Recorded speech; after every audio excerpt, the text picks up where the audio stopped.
there's a very dangerous message that recently came from the White House in regards to the Second Amendment.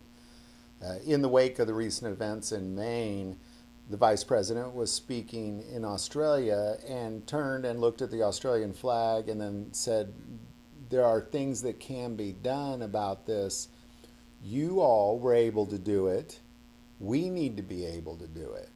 Now, what she's talking about is she's talking about Australia's ability to ban not some, all semi-automatic guns out there. And as a result, the entire nation was disarmed, completely disarmed. Meanwhile, violent crime continues to go up in Australia. Also, violent gun crime continues to go up in Australia. And it's not making any difference. It's not. Essentially, what the White House is saying is we need to be able to confiscate firearms. We need to be able to coast confiscate all semi-automatic firearms, and we need to be able to do it in one fell swoop, just like Australia did. And this is very dangerous.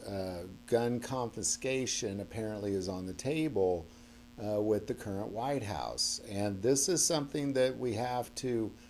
Will they be able to achieve this in their term? No. But it's the idea, it's the fact that this is what they are eyeing, and you got to know that even if this group of leaders don't get that, the next group of leaders is going to be eyeing that exact same thing. And it's important that you pay attention to what people say out loud. Because the things they say out loud often undermine what they say in other places. So you have to pay attention to that.